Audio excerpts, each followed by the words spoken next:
$1.7 trillion. That's not the budget of a small country. That's not the GDP of a developing nation. That's the amount the United States government committed to a single fighter jet program. And the government's own watchdog, the GAO, just admitted it will never fully deliver what was promised. $1.7 trillion. And it still can't shoot straight. Stay with me, because this story isn't just about a broken jet. It's about how the most powerful military institution on Earth got played by a defense contractor, ignored every warning sign for 20 years, and dragged 19 countries down with them. This is the story of the F-35 Lightning II.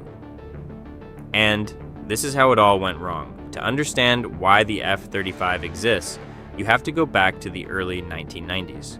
The Cold War just ended. So the Soviet Union collapsed, and the United States military was sitting on a fleet of aging aircraft.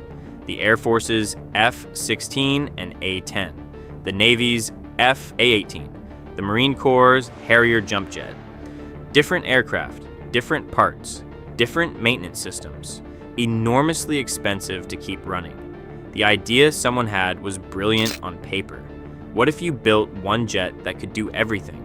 One aircraft for all three branches, one part supply chain, one training program, cheaper, faster, smarter. In 1996, the Joint Strike Fighter program officially kicked off. And in 2001, Lockheed Martin beat Boeing in the competition and won the contract to build America's next great fighter jet. The program had a name, the F-35 Lightning II. It had three variants, the F-35 Alpha for the Air Force, the F-35 Bravo for the Marines with short takeoff and vertical landing, and the F-35 Charlie for the Navy. Original cost estimate? Around $200 billion to develop and buy roughly 3,000 aircraft. That number would not survive contact with reality. Here's the first thing Lockheed Martin did that should have set off alarm bells immediately. They started selling the jet to foreign governments before it was even fully designed. By the time anyone realized how deep the problems ran, 19 countries had already signed on. The United Kingdom, Norway, Italy, Australia, the Netherlands, Japan, South Korea, and more. All of them were promised the most advanced combat aircraft ever built. All of them paid in, and all of them are still waiting for the full version to this day. But let's talk about what the jet was actually supposed to do. The F-35 was designed to be stealthy, invisible to enemy radar.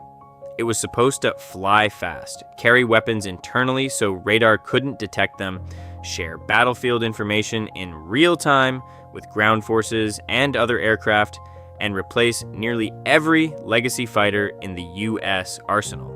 In short, it was supposed to be the last fighter America would ever need. The engineers who believed in this concept were not wrong to believe in it. The vision was real. The technology was theoretically possible. But here is what happens when you try to build a stealth fighter, a carrier jet, and a vertical takeoff aircraft, all in one airframe, at the same time, under one contract. Everything breaks. Testing began in the mid-2000s. And the list of failures that started coming in reads less like an engineering report and more like a horror story. The F-35 Bravo's airframe was cracking prematurely under stress. The F-35 Charlie's arresting hook, the hook that catches the wire on an aircraft carrier deck, failed in all 8 landing tests. All 8. The fuel tanks were vulnerable to lightning strikes. The helmet display system, one of the most sophisticated pieces of technology ever put in a cockpit, was glitching during training exercises and blinding pilots during night landings.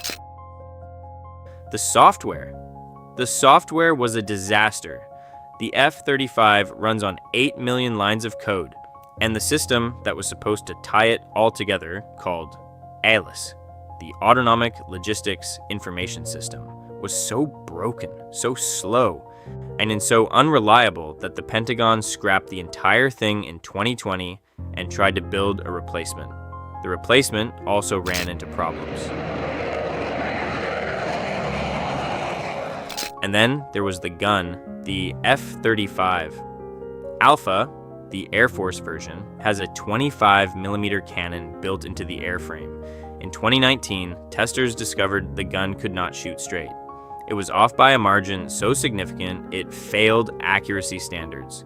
The fix was estimated to take until 2022 at the earliest. By 2009, the program was already 30 months behind schedule. By 2010, cost overruns were so extreme, it triggered something called a Nunn-McCurdy breach, a legal threshold that automatically requires a full program review when costs blow past a certain point. The program was restructured. The schedule was pushed back. The budget was revised upward. And still, nobody stopped it. If you're the kind of person who wants to know what they're not telling you, Elevon is your channel. Subscribe now. We're just getting started. In 2014, the man in charge of Pentagon acquisitions, Frank Kendall, described the decision to build and buy the F-35 before finishing its development as, and I'm quoting directly here, acquisition malpractice. That's the Pentagon's own acquisition chief, calling their own program malpractice. And yet, production continued. Orders increased. Countries kept buying. Why? Here is where the villain in this story fully steps into the light. Lockheed Martin is not just a defense contractor. By the time the F-35 program was in full swing, Lockheed had manufacturing contracts with over 1,300 suppliers across 44 U.S. states. They spent $13.6 million on lobbying Congress in a single year. Every state with an F-35 supplier had a congressman or senator whose constituents' jobs depended on keeping the program alive. Canceling the F-35 didn't just mean scrapping a jet, it meant killing jobs in 44 states simultaneously. No politician was going to do that, and Lockheed knew it. There's one more detail that makes this even darker. When the Pentagon awarded the original development contract in 2001, they forgot, or chose not, to include one critical clause. They did not retain the intellectual property rights to the F-35's technical data. What does that mean in practice? It means Lockheed Martin owns the maintenance manuals, owns the repair procedures, owns the part specifications. The U.S. military cannot independently maintain its own aircraft.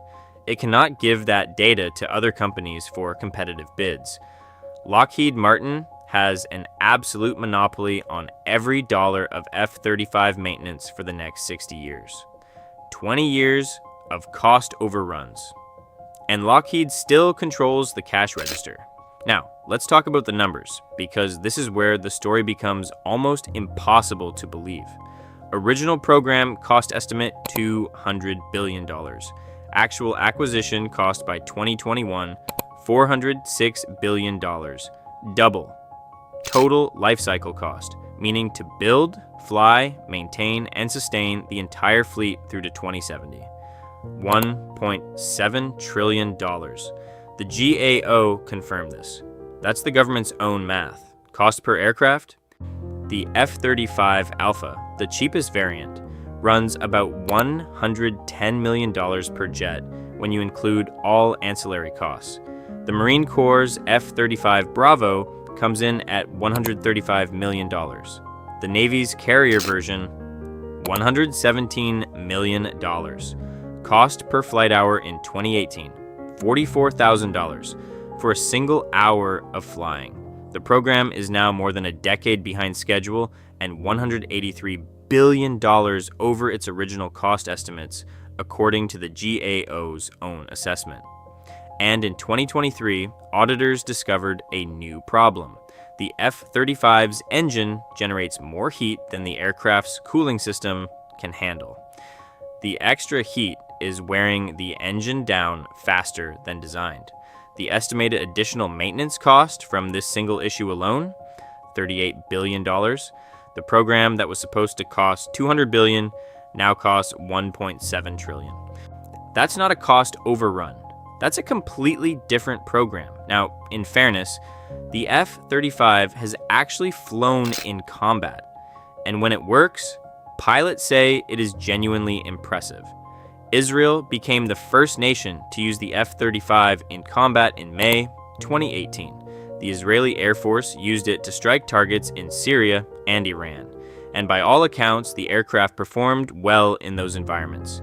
U.S. Marine Corps, F-35. Bravos flew their first combat mission in Afghanistan in 2018. Alphas spent 16 months deployed to the Middle East, and in 2025, F-35s were reportedly used to draw surface-to-air missile fire during U.S. strikes on Iranian nuclear sites, essentially using America's most expensive jet as bait to protect B-2 bombers. So the aircraft does fly, it does fight. Us pilots who fly it frequently describe being impressed by its sensor fusion, the ability to combine radar, electronic warfare, and targeting data into one picture in the cockpit. That capability is genuinely revolutionary. But here's the problem. Nobody wants to say out loud, the jet breaks constantly. Spare parts are perpetually back-ordered. Pilots report wanting to fly it more, but being unable to, because the aircraft isn't ready. In 2019, only 69% of F-35s were mission capable on any given day, well below the military's own readiness targets. The aircraft that was supposed to be always ready, always flying, is sitting on the ground more often than its operators would like. And then there is the question that cuts to the core of the entire program. Did America actually need this jet? Yeah, the original concept, one jet for all three services, sounded efficient, but the Air Force needs speed and range. The Navy needs carrier compatibility. The Marines need vertical takeoff. Those three requirements pull a design in three completely different directions. And when you try to satisfy all of them simultaneously, you end up with an aircraft that does each job adequately, but none of them exceptionally. A former government oversight expert put it simply: you can't build a single aircraft to perform all these roles for three separate services. You have to make design trade-offs, and those trade-offs result in an aircraft that can sort of do everything but doesn't do anything particularly well. Meanwhile, the A-10 Warthog, which the F-35 was supposed to replace, is still flying. The F-16, which the F-35 was supposed to replace, still flying. The F-15 Eagle, still flying.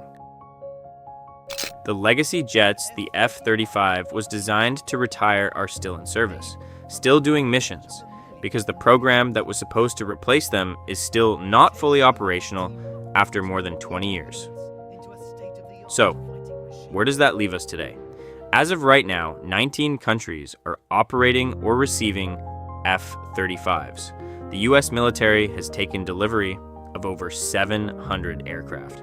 Full-rate production was finally approved in March 2024, more than a decade later than originally planned. But the government's own watchdog has now officially stated the program will never fully deliver what was originally promised. And the Block 4 modernization, the software and hardware upgrades that were supposed to bring the F-35 to its full capability, has been reduced in scope. Some capabilities will never arrive. $1.7 trillion, 19 countries, 20 plus years. And the conclusion from the GAO is, it won't fully work as advertised.